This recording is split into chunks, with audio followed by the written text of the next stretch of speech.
my pet cam saw something impossible. The notification popped up on my phone. Motion detected in living room. I sighed, swiping it away. Probably just Barnaby chasing his tail again. I should really adjust the sensitivity on that thing. But then, I kind of liked checking in on him. Made me feel less alone. Divorce will do that to you. Empty house, empty bed, just the rhythmic tap-tap-tapping of my Wacom pen against the tablet. Designing logos wasn't exactly a social activity. Barnaby, my 5-year-old golden retriever, was the only thing keeping me from completely disappearing into myself. I glanced at the clock. 2:17 a.m. Right, adjusted sensitivity it is. I opened the app and tapped into the live feed. Barnaby was curled up on the rug, snoring softly. The usual. I navigated to the settings, lowered the sensitivity, and then, just for the hell of it, scrolled back through the night's recordings. That's when I saw it. A flicker, like a digital hiccup. Barnaby was asleep then. For a single frame, his snout seemed longer, distorted. A shadow stretched across the wall behind him, a shadow that didn't match his sleeping form. And then, just as quickly, everything was normal again. I rewound, played it again, and again. Probably just a glitch, I muttered to myself, but the unease had already taken root. I kept watching, scrolling back further. The same flicker appeared a few minutes earlier, accompanied by a low growl, a growl that didn't sound like Barnaby. It was deeper, guttural, unnatural. I spent the next hour glued to my phone, replaying the footage, zooming in on the shadows, trying to find some rational explanation. Maybe a reflection, a trick of the light. But the more I watched, the more convinced I became that something was genuinely wrong. The next day, I was a wreck. I hadn't slept, my eyes were bloodshot, and my hands were shaking. I couldn't focus on my work. All I could think about was that flicker, that shadow, that growl. That evening, I decided to show Sarah. We weren't exactly friends anymore, but we were civil, and she always had a knack for grounding me when I started spiraling. "Look at this," I said, shoving my phone in her face. "Tell me I'm not crazy." She watched the footage, her brow furrowed. "Mark, it's a glitch," she said, handing the phone back to me. "Seriously, you're probably just stressed. You need to relax. But did you see the shadow? The growl?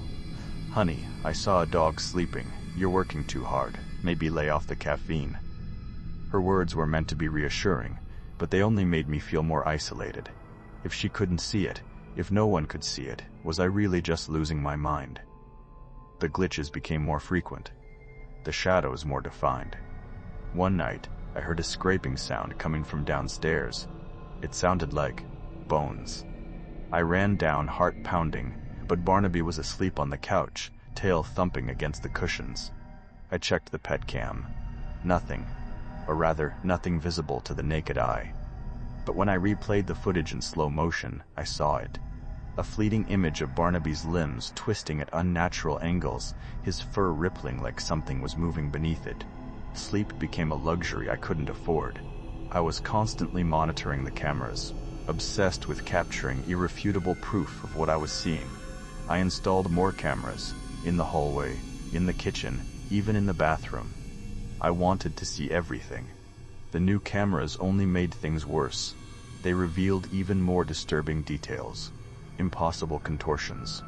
Transformations that defied logic. Barnaby's head, elongating, turning into something wolf-like before snapping back to normal. But the transformations always happened in the blind spots between the cameras, just out of full view. I started researching shape-shifting myths and paranormal phenomena online, sinking deeper and deeper into a rabbit hole of folklore and conspiracy theories. I knew it sounded insane, but I couldn't shake the feeling that Barnaby was being targeted by something supernatural. One afternoon, I was outside watering the garden when I saw Mr. Henderson, my elderly neighbor, tending to his roses. He was a strange old man, always kept to himself. But I was desperate.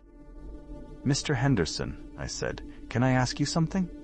He looked up, his eyes roomy and distant. "What is it, son?" I hesitated, not wanting to sound like a complete lunatic. "Have you ever heard of ancient things? Hungry shadows? He stared at me for a long moment, his expression unreadable. "Some things are best left undisturbed," he said finally, his voice raspy. "Some shadows are best left in the dark."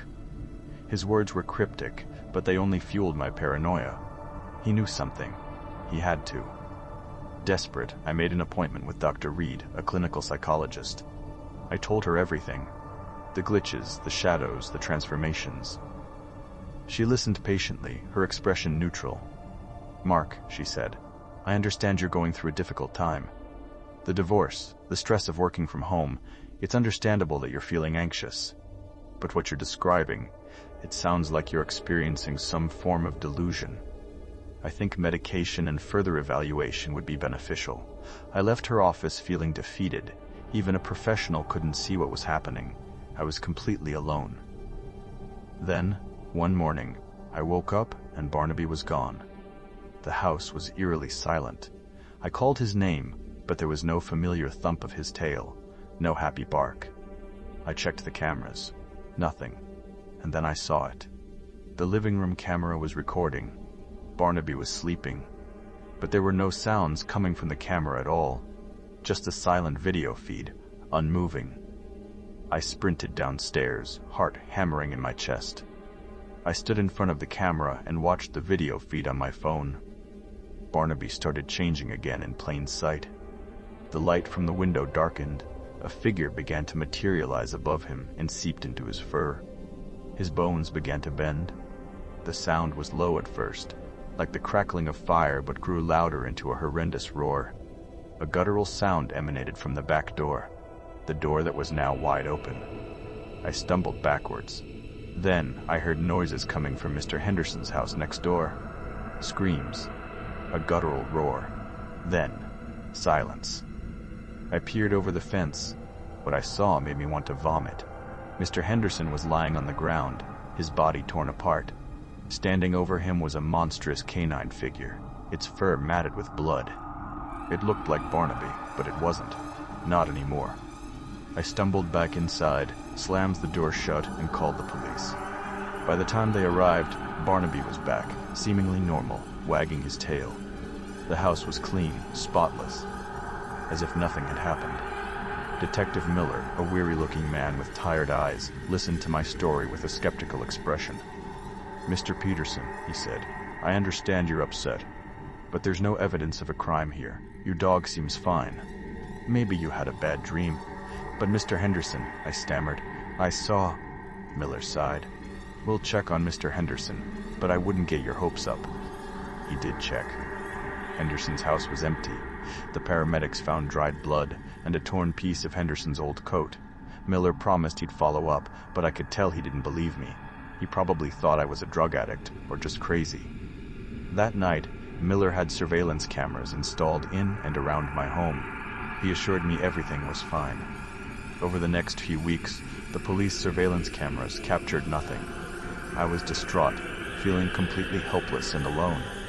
I knew something terrible was happening, but I couldn't prove it to anyone. The transformations became more frequent, more violent. The house felt colder, darker. I started seeing shadows in my peripheral vision, hearing whispers in the empty rooms. One night, I found Barnaby standing in the hallway, bathed in the eerie glow of the pet cam. His eyes were completely black, and a low growl emanated from his throat.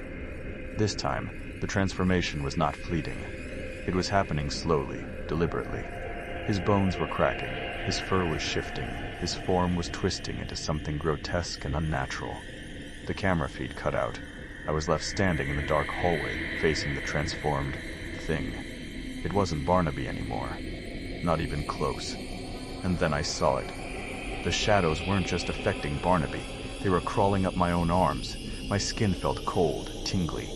Bones shifting. It was starting, the same way it started with him. Barnaby wasn't the target.